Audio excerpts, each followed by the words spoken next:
Good afternoon. At this afternoon's Intelligence Forum's Who Are You podcast, we're very lucky to have Hilary Clifford, who has a portfolio career. Hilary, thank you very much indeed for agreeing to have this interview today. Pleasure. Good to be here, Harry. Now, I alluded to the portfolio career, so I thought the best place to start is, would you share your professional journey to where you are now?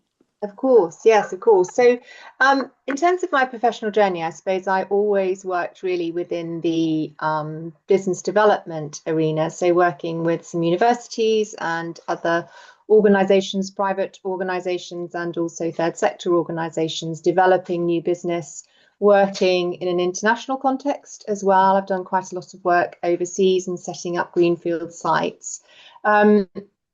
More recently, I have worked as a managing director or chief executive of a number of membership organisations, and one of those included a lot of training, consultancy, and recruitment within the colleges and education sector. And that really then lent for me to move into a portfolio career. And my portfolio comprises really of three pillars. So I'm a non-exec director and sit on a number of boards. I'm the chair of a multi-academy trust, and we have just gone through merger with a larger multi-academy trust, which is set to merge again. I think, will then become one of the largest multi-academy trusts in the country. I sit also on a training and education company based in Hertfordshire, and also two housing associations as well, and there's room there for a little bit more non-exec work and potentially a chair role. There's the other pillar of my portfolio is I'm a qualified coach and mentor. I do a lot of work coaching and mentoring people, particularly in that sort of early C-suite, when people are just stepping up to C-suite in their career, so moving from a director to that C-suite level. And that's my my area that I tend to work quite a lot with people across all industries and sectors. And then the third pillar is executive search. So I work with organisations in terms of headhunting. I do quite a lot of work with another organisation, Cadence Partners. I'm working a lot with them at the moment, but also independently to work with organisations, typically within what we now call civil society. So that's trusts, foundations, charities, not-for-profit, social purpose organisations, usually working with them to find new C-suite leaders and non-execs, as well as interim leaders. So a really broad portfolio of work, which I enjoy enormously. In your experience, what skills are required to make a really good non-executive director? So that's quite a topical question, isn't it? Because there's a huge amount of discussion and debate around the skill and the craft, if you like, of non-executive leadership. I mean, there's definitely the phrase, isn't there, of noses in, fingers out. So one has to be really clear of those lines of governance, that you are there to scrutinise, to support and challenge, to oversee. You're not really there to get into the detail, and that's difficult, especially if you work for a small organisation, not to get into that level of detail. But that's very much where you are. So I think one has to have quite a strategic mindset in order to fulfil one's duty at board in terms of setting the strategy. But it's useful really also to have some degree of operational insight and experience, because otherwise it can become a bit of a talking shop, and I think one has to have that healthy dose of realism. I think also it's important to be able to speak up. No opinion, no comment is a silly one, and all too often only a few voices dominate the boardroom. That's something that we need to encourage, to make sure that everybody feels that they can participate. But I think it's also getting the balance right between support and challenge. People are often too concerned not to be rather too cozy with the executive team, but equally, you don't want to be asking your executive team to just do another paper, because we all know from our executive careers that that's absolutely soul destroying when you're forever on that sort of hamster wheel of writing more information for people to make a decision. I mean, ultimately, boards have to make decisions. And it's very easy, I think, to get sucked into a process because of regulation, because of governance, where one's forever asking for more information. And actually, you're there to make decisions and to, you support and challenge the exec team, but you are there to make decisions. And then, is running a business, can it be a lonely experience? And if it is a lonely experience, what can people like you do to recommend that it is less so? I think running any business or organization can be lonely, because there is an element of, the buck stops with me, and therefore I have to, I have to take all of this. So I think there can be quite a heavy burden of responsibility. When I work with candidates who are applying for their first chief exec role, for example, I always encourage them to make it very explicit at interview that this, they're ready for their first chief exec role, but this is their first chief exec role, and therefore something like some mentoring to be included within their first year, perhaps joining a professional association in their area so that they can actually have their own network, building that professional and social capital. All of that is really important, and I do think we often see that as a bit of a deficit model. So, we see coaching and mentoring as something that's required when somebody's struggling. It should actually be there when you're really on top of your game, but it's about having challenge, a different perspective. I find that many of the clients that I work with in a coaching or mentoring capacity say, gosh, I don't really know why we do this, because all we do is chat, but it's really valuable because I get a different perspective from you and I go away and do something, I think about something quite differently. And that's really important to do. And so I think as a CEO, one has to be conscious about building networks and relationships where you can do that, where you're just challenging and getting that additional perspective, either because you want support or because you want some degree of challenge. That you can never really have too much of that, as long as it doesn't mean you end up prevaricating. I mean, would you like to elaborate on your mentoring and coaching business, which I believe you call Hilary Clifford Consulting? Yes, that's right. So, yes, it's as the name says on the tin, really, which I felt was probably the most straightforward thing to do, and I am quite a straightforward person. So, yes, I work with a range of individuals, usually fairly short term, for between 3 and 6 months. Often working with people who are thinking about the next step, thinking about transition. So either they have just moved into a new role, or they're thinking, I really want to give some good consideration in terms of what's next. Do I want to be a CEO? Do I want to be a chief operating officer? Or do I want to actually step off the corporate ladder and go and set up my jewelry making business? Or indeed people who are probably at a similar age to us, Harry, where they're thinking about, okay, what's next after full-time work?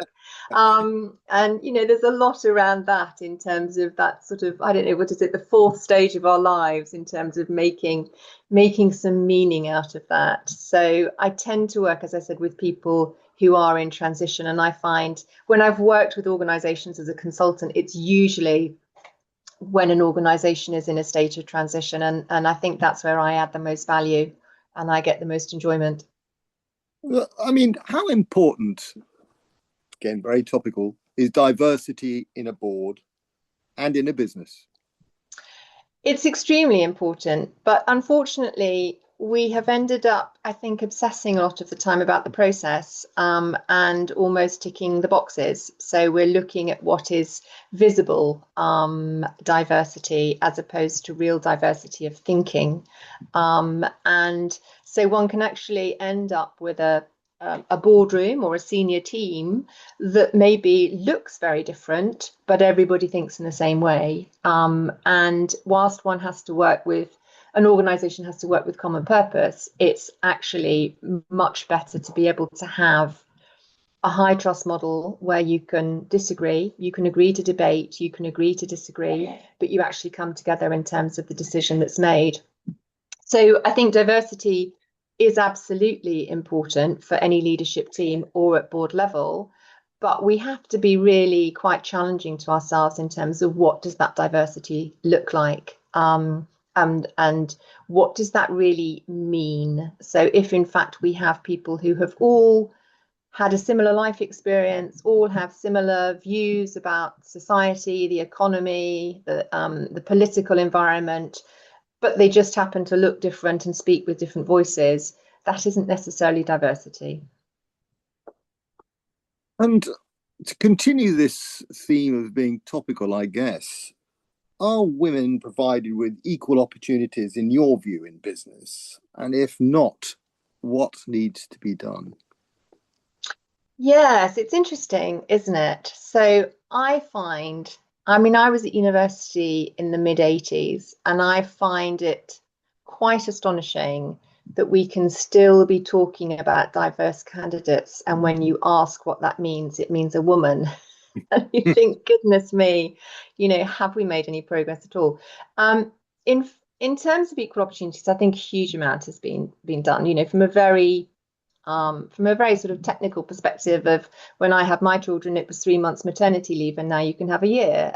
You have much better protection in terms of your employment. You have much more flexible working practice. You can actually pursue a senior career and talk openly about your children. Whereas when I was working sort of and I had young children, that wasn't necessarily always possible. One sort of kept it quite quiet, and you organized it with your friends or support help that you had, and you didn't talk about it. That's very, very different now.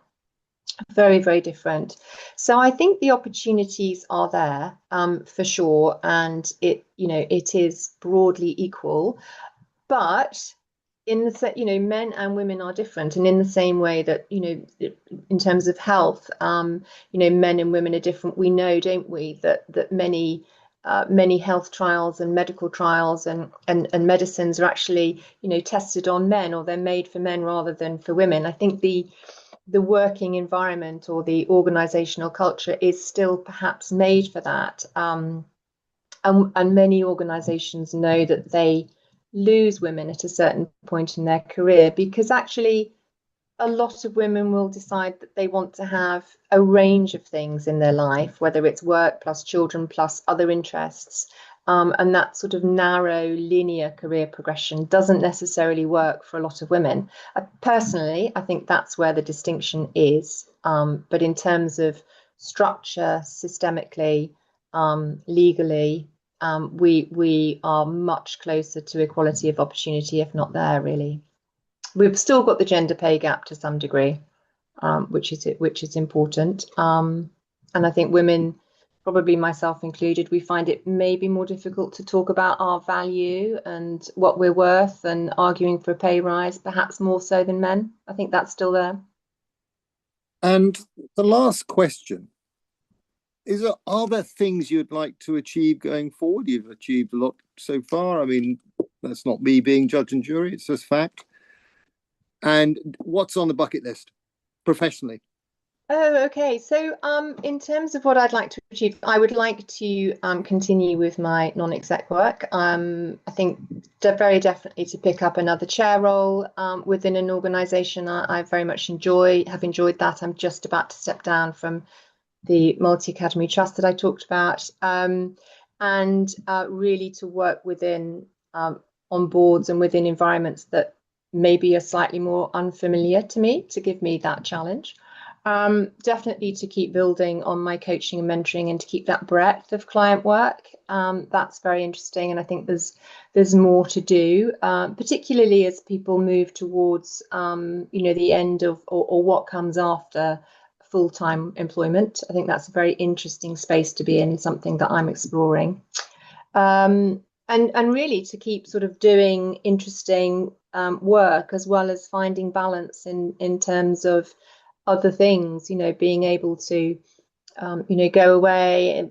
And, I'm quite a sort of sporty, active person, to have the balance and arts and culture and things like that. So it just feels that one's life has greater breadth, really. I think that's important. In terms of the bucket list, I don't know. I suppose one of the things that one should never have regrets, but I have worked a lot internationally, but I have never lived overseas. I don't know that that's going to happen now, although it might. You never know. So, that might be something. But I think really the trick is to stay curious, to stay engaged, to stay energized, and just to keep enjoying, really. Curiosity is a great word. So, Yeah, look, I just want to thank you prolifically for this interview. I'd just like to make one observation, and that is that you alluded to working with people that perhaps were reaching the end of their employed life, perhaps coming up to retirement. yeah. And from looking at my own family, I think it's a very vulnerable stage, Mm, and I think depression can loom large when mm, suddenly the meaning is taken away from everything. Anyway, yeah. I'm going on at left field and you got things to do and I'm now waffling. So thank you very much indeed for the interview. A great privilege to have you and my very best wishes in the coming weeks. Thank you. Thank you. Thank you, Harry. It's been a pleasure.